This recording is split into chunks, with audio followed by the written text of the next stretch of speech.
Hi everyone! So, ang pag-uusapan po natin ngayon is blasphemy against the Spirit. Ito yung kasalanan na walang kapatawaran. And posible ba na nagawa na natin yon? Nagawa natin. Ibig sabihin, kung meron tayong kasalanan na hindi tayo mapapatawad, ibig sabihin, mapapahamak tayo. At pag tayo namatay at walang hanggang pagkakahiwalayan sa Diyos at tutungo tayo sa walang hanggang kaparasahan. Sagutin natin dito yan sa devotion. Nagawa na ba natin? Nagkasala na ba tayo ng kasalanan walang kapaturan? Ano ba yung blasphemy against the Spirit? Sabi dito, blasphemy against the Spirit, blasphemy against the Holy Spirit is the unusually malicious, willful rejection and slander against the Holy Spirit works attending to Christ and attributing the work of Satan. So, unpardonable sin. Pag sinabi natin blasphemy, paglapastangan sa Santong Espiritu. Yung may ginagawa ang Santong Espiritu, pagkilos ng Santong Espiritu sa buhay ng isang tao. Tapos sinasabi mo, sa demonyo yan. So mahilig pa naman tayo mong ganun na mga Pinoy magsalita na sa demonyo yan, sa diablo yan.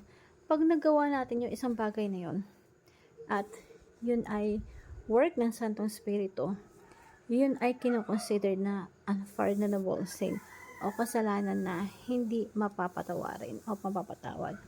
Pero, bago natin pag-usapan yun at i-apply sa panahon natin ngayon, maganda kasi maunawaan natin sa ngayon, sa panahon ni Jesucristo na tignan natin kung ito ba ay applicable sa panahon natin at kung applicable siya sa paanong paraan na nagagawa o magagawa ng tao. Sabi sa Matthew chapter 12, at si Jesus nagsasalita nito, "And so I tell you, every kind of sin and slander can be forgiven, but blasphemy against the Spirit will not be forgiven. Anyone who speaks of words against the Son of Man will be forgiven, but anyone who speaks against the Holy Spirit will not be forgiven, either in age or in the age to come." Mas mapapatawad na anumang kasalanan at paglapastangan, ngunit hindi mapapatawad o paglapastangan sa Santong Espiritu. So, ganun katindi yun. Pag nagsalita ka laban kay Jesus Christ, pwede ka pa mapatawad. Pero kapag nagsalita ka laban sa Holy Spirit, ang bigat nun, hindi ka mapapatawad. Sabi, si Jesus nagsalita nito at paano kung hindi tayo aware na nakapagsalita tayo ng ganun? Ano mangyayari, di ba? Kahit sa panahong ito o sa panahong darating, ganun kabigat. Yung unpardonable, hindi ka kapatapatawad. Bakit sinabi ito ni Jesus Christ? Kasi napakahalagang malaman natin kapag nagbabasa tayo ng Bible, malaman natin yung context. Ano yung nangyayari sa panahon na yon, sino nagsasalta, sino kinakausap, ano yung sitwasyon. Now, dito sa Matthew chapter 12, si Jesus Christ po yung nagpapalayas ng diablo. At dinala noon kay Jesus ang isang lalaking bulag na hindi sinasapian ng demonyo. So, pinagaling siya ni Jesus. Kaya siya nakakita at nakapagsalita. Namangha ang lahat na kaya tanong ng mga karamihan na, eto na kaya ang anak ng David? At nang marinig ito ng mga Pariseyo, so, Jesus Christ, nagpalaya siya ng demonyo dun sa isang tao. Pero sabi ng mga Pariseyo, nagpapalaya siya ng mga diablo dahil ginagamitan niya ng kapangyarihan ni Beelzebul, pinuno ng mga demonyo. So basically, sinasabi ni Jesus Christ, pinalayas niya yung diablo by the Spirit of God.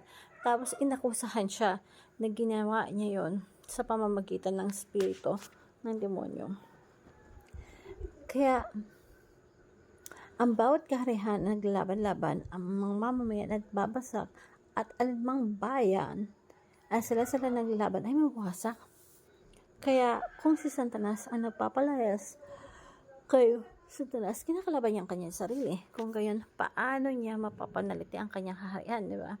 So, sinasabi ni Jesus Christ ito, kung ako sa demonyo, at ang pinapalayas ko ay sa demonyo, ibig sabihin, naglalaban yung kaharian ni Satanas. Kung gayon, paano niya mapapanatili yung kaharian ni Satanas?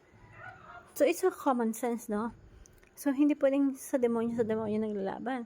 Kaya sinasabi dito ni Jesus Christ, He driving out demons by the finger of God. At napaka-importante yun. At napaka-common sense na sinasabi ni Kristo. Ang magpapatunay na maling-mali ang sinasabi ng mga para sa iyo, kung ako ay nagpapasasayas ng mga demonyo sa pamamagitan ng kapangyarihan ng Espiritu ng Diyos, nangangahulugan dumating na sa inyo ang kaharian ng Diyos. Hindi mapapasok ang bahay ng isang taong malakas kung hindi mo siya gagapusin. Kung nakagabos na siya, saka lang malulooban ng kanyang bahay. Ang hindi panig sa akin ay laban sa akin. Ang hindi ko kasama mag-ipon ay nagkakalat.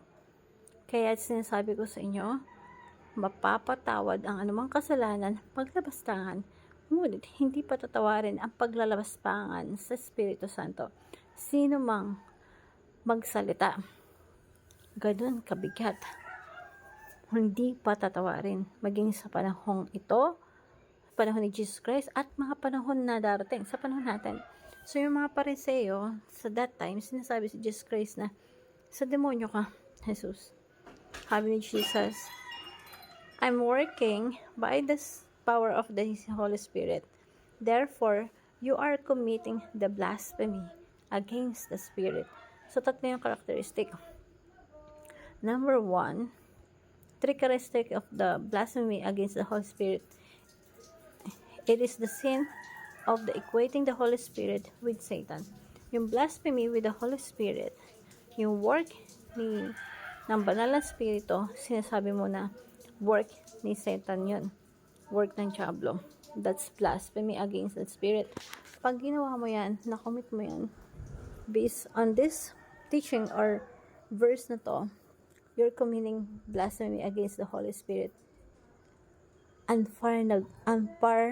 Unpardonable sin. Yung kasalanan walang kapatawaran. Hindi accident may nasabi ka, feeling mo, nakomit mo na yun, blasphemy against the Holy Spirit. Kasi kapag inaral mo mabuti, yung mga Pariseo dito, kahit si Jesus Christ mismo, matulog na taon, he's a prophet, final prophet yun. Talagang sa Diyos ang kanyang pagkilos. May gabay ng Santong Espiritu. At patuloy pa rin nilang nire-reject that time si Jesus Christ. That's why it's a continuous rejection of the Holy Spirit. And continuous and willful of the Holy Spirit.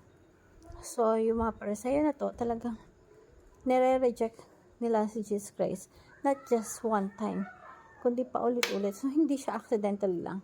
Hindi accidentally nag-commit sila ng blasphemy na nadulas lang sa bibig nila. Araw-araw, pag naririnig nila sa Jesus Christ, nire-reject nila.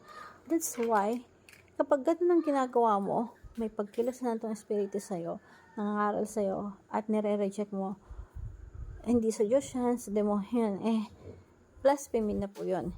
Hope, this simple, itong devotion natin, meron tayong natutunan na para makaiwasan natin yung pag-commit ng blasphemy na walang kapatawaran.